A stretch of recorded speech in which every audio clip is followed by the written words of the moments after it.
Hi everyone, I'm just going to make a quick video to kind of help you understand how to graph transformations by hand. Unfortunately, my video is just going to be on the computer though, so it won't fully be by hand, but I'll just kind of give you the rundown of kind of what you should do and how to get started. So the first thing you're going to want to do is, let's imagine this is the function I eventually want to graph. This is my transformed function. So y equals -2 x minus 5 squared plus 3. So I've applied, 4 different transformations there. We always want to still start with our base function. So that would be this one here. So y equals x squared. And what I usually do is just pick a few points and I make a table of values. So for my x's, I generally do, -2, -1, 0, 1, and 2.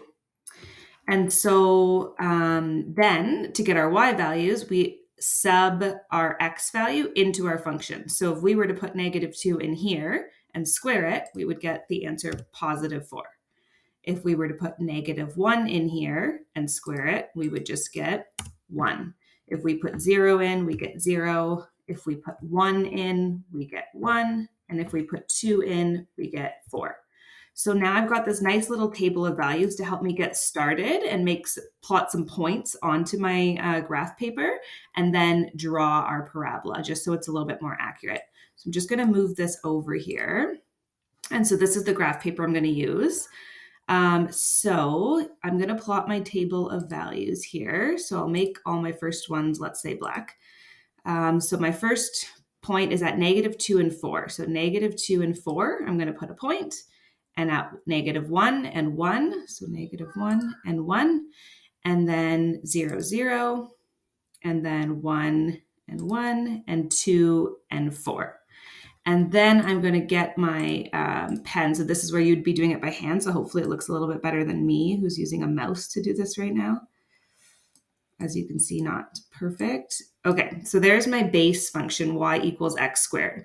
So now we want to start applying some of these transformations. So the first one I see here is that I've got a negative out front, right? My a value here is -2. So because it's negative, that means it's been reflected over the x-axis. So it's kind of flipping upside down.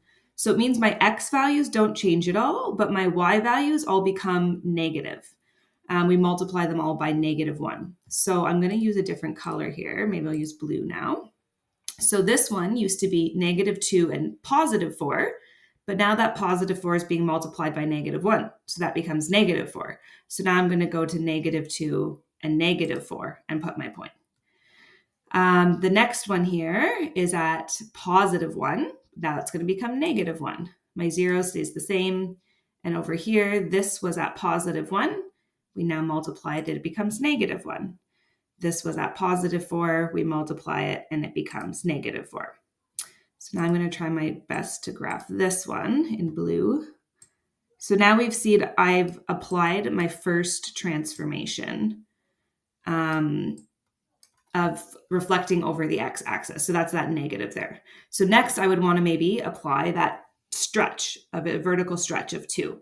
So I'll use another color. So what that now means is I'm using all these points that I just got and I'm multiplying them all by 2 because it's being stretched by 2.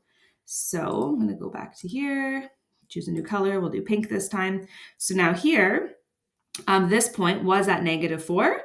So if I were to multiply that by 2, that becomes now -8. This point here was at -1. If I multiply that by 2, it's -2. Our 0 stays the same. And over here, again, our -1 becomes a -2. And our -4 gets stretched down to a -8. Sorry about those. So I'm now going to try my best to draw that. And we can see it is more compressed, right? It's a lot narrower. Oh, sorry. Again, you're doing this by hand, so your parabola should look a lot nicer than mine. So I'm not going to finish doing the rest of the transformations. We can chat about them. So we can see that I would then use all these new pink points, and I would, for my graph that I made, we can see that I've shifted it to the right 5 and then up 3. So I would do that in 2 different steps. I would do a new parabola where I've shifted all these pink points to the right 5, draw my new one in. And then I would shift for my last step, I would maybe use a new color and then shift it up 3 and draw my final parabola. So that last one is the one that has now applied all 4 of these transformations. So that would be my final one. And then you would want to, for your assignment at least, label the vertex. Okay, so show me where the vertex is. And you can even write your final transformation equation. So y equals -2 x minus 5 squared plus 3. You could even write it right on your graph paper, right next to your final one, just to make it very clear which one is your final one. So I hope that helps, and let me know if you have any questions.